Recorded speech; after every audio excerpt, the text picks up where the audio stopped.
Anthropological Theory, Symbolic and Interpretive Anthropology.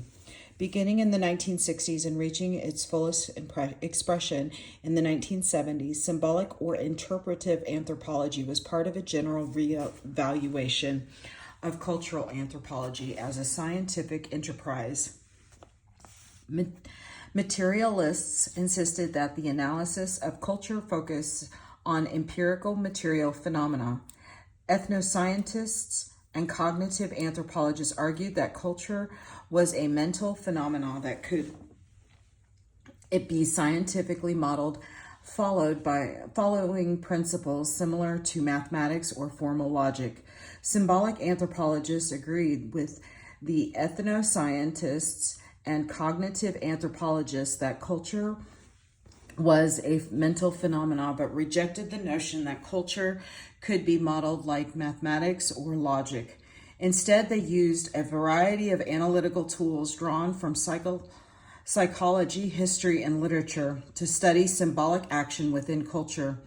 Their fundamental interest was in examining how people formulated their reality. Janet Dolgen, ETL, 1977-5.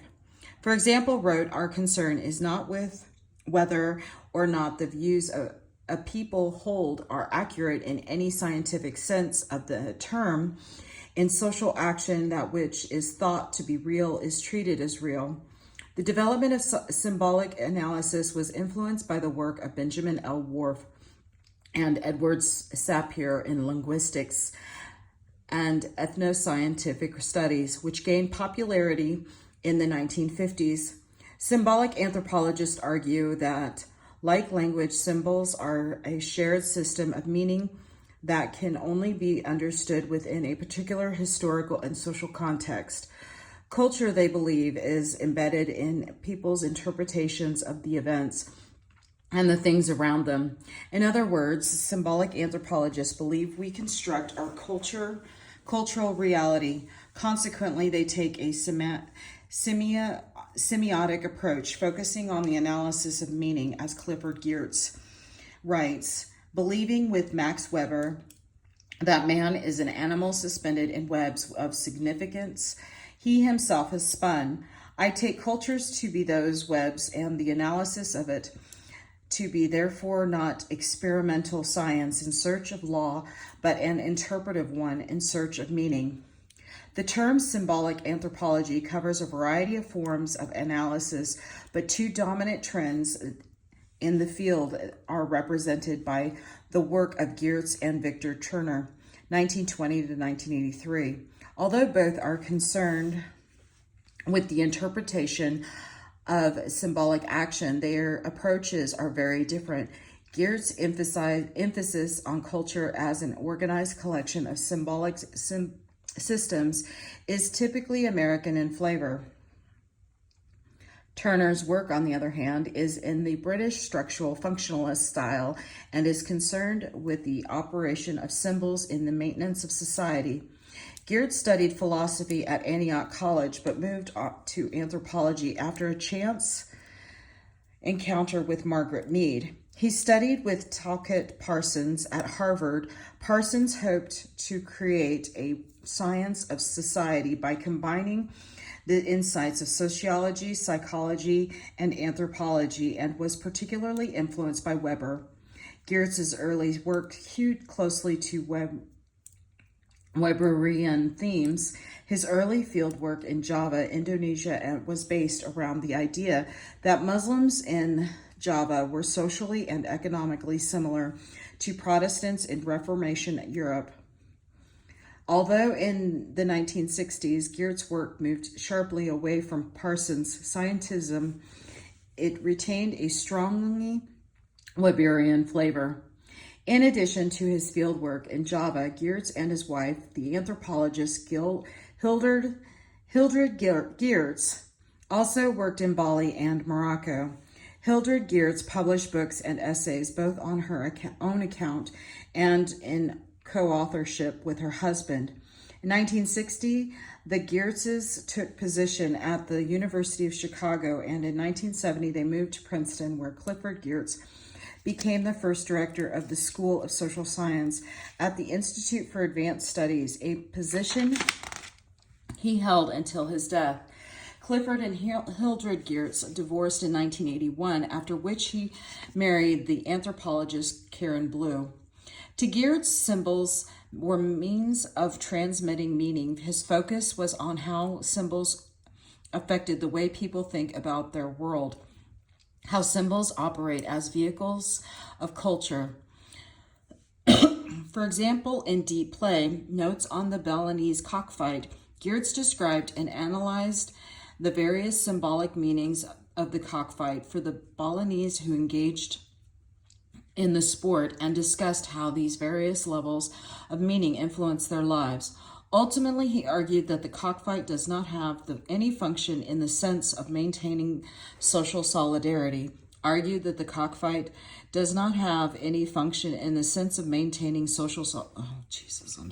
Instead, the cockfight enables the Balinese to share experiences and create meaning from their lives, much in the same way that sports or religious rituals may be organizing experiences for those in the West. Geertz's type of analysis was focused at the level of the individual participant in society. Although he acknowledged that it was impossible to get inside the head of native informants, he wanted to provide his readers with a sense of what it might feel like to be a member of the culture he was describing.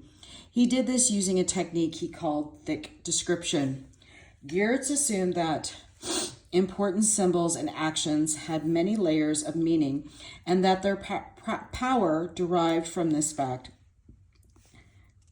In thick description, the anthropologist attempts to analyze each layer of meaning.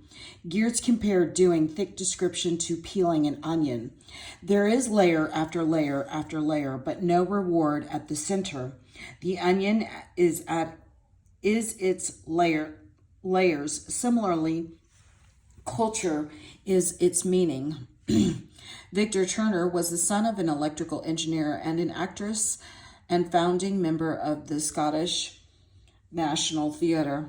His family background, as well as his undergraduate studies of poetry and classical literature, had a profound influence on his later anthropological theories. He studied under Max Gluckman at the University of Manchester, completing his doctorate based on research conducted among the Ndembu in East Africa in 1955. His academic career started with a position at Manchester, but took him to Cornell, the Center for Advanced Studies at Stanford, the University of Chicago, and the University of Virginia. Turner worked with his wife, Edith Turner, who, according to his student Barbara Babcock, was heavily involved in all aspects of Turner's research and academic life, in addition to being the mother of the couple's 5 children. After Victor Turner's death, Edith Turner authored numerous books and essays in anthropology, including A Heart of Lightness, The Life Story of an Anthropologist, and Communitas, The Anthropology of Collective Joy. Victor Turner examined symbols as mechanisms for the maintenance of society. He viewed symbols as operators in the social process, things that, when put together in certain arrangements in certain contexts, produce essentially social transformations. Turner argued that social solidarity had to be continually maintained. Ritual symbols, in his view, were the primary tools through which social order was renewed. Turner also made a major contribution to the conceptual vocabulary of symbolic analysis by outlining various properties of symbols, such as multivocality, condensation, the unification of disparate significata, and polarization of meaning. These terms are discussed in Essay 27. Unlike Geertz's thick description, Turner followed a more formal program of symbolic analysis. He believed that the interpretation of ritual symbols could be derived from 3 classes of data. 1, external form and observable characteristics. 2, the interpretations of specialist and lay people within the society, and 3, deduction from specific contexts by anthropologists. Turner viewed his work as a contrast to the structuralism of Claude Levi-Strauss and to the psychoanalytic analysis of cultural symbols. In particular, he emphasized the study of the context in which symbols were expressed. He wrote, "I found that I could not analyze ritual symbols without studying them in a time series in relation to other events. For symbols are essentially involved in social process. I came to see performances of rituals as distinct phases in the social process whereby groups became adjusted to internal changes and adapted to their external environment. From this standpoint, the ritual symbol becomes a factor in social action, a positive force in an activity field.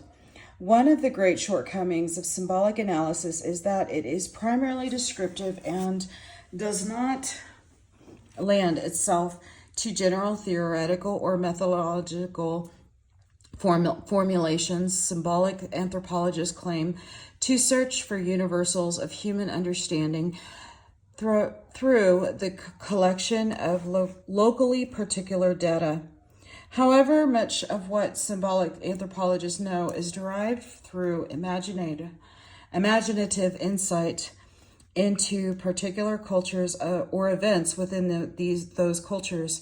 As a result, their knowledge does not provide a theoretical basis for understanding culture as a universal phenomenon.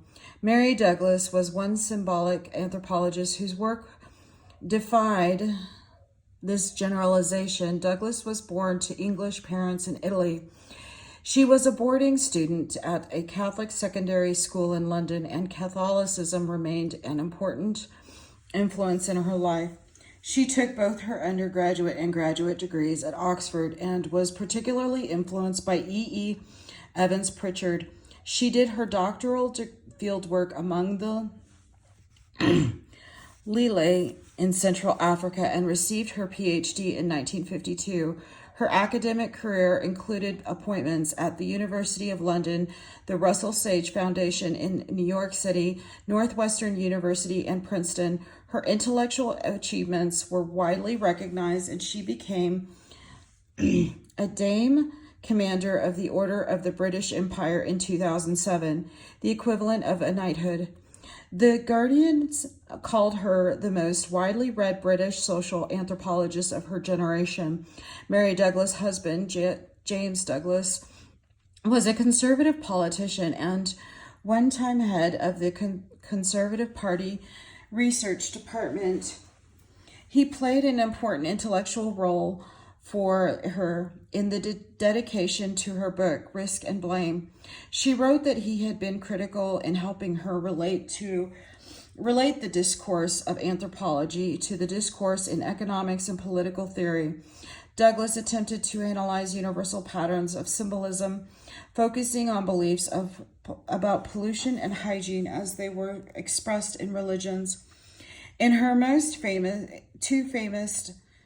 her two most famous works, Purity and Pollution Symbolism existed and were based on reference to the human body. She argued her case from a Durkheimian perspective, suggesting that shared symbols create a unity in experience and that religious ideas about purity and pollution symbolize beliefs about social order. In the introduction to Purity and Danger, an excerpt from which is the subject of Essay 26, she wrote, "I believe that some pollutions are used as analogies for expressing a general view of the social order. For example, there are beliefs that each sex is a danger to the other through contact with sexual fluids. Such patterns of sexual danger can be seen to express symmetry or hierarchy. It is implausible to interpret them as suggesting something about the actual relation of the sexes. I suggest that many ideas about sexual dangers are better interpreted as symbols of the relation between parts of a society as mirroring designs of hierarchy or symmetry which apply in the larger social system. Sometimes bodily orifices seem to represent points of entry or exit to social units, or bodily perfection can symbolize an ideal theocracy. Symbolic anthropology is concerned with studying the process by which people give meaning to their world and how this world is expressed in cultural symbols. Geertz wrote that cultural analysis is or should be guessing at meanings, assessing the guesses, and drawing explanatory conclusions from the better guesses. However, symbolic anthropologists have never specifically explained a methodology for guessing at meaning. Anthropologists who do not share Geertz's views often believe that this is a fundamental flaw. Critics claim that the credibility of symbolic interpretation is based on the explanatory skills of the anthropologist and argue that such anthropology often seems closer to literary criticism than social science. In fact, much of the work that characterized the symbolic analysis of the 1970s and 1980s was incorporated into the postmodern movement of the 1990s. Today, it is rare to see analytical work such as that conducted by Turner and Geertz. Rather than being concerned with what a symbol means, contemporary symbolic analysis are much more likely to be concerned with the postmodern issues of agency, power, and positioning. This is the end of the chapter. Thank you.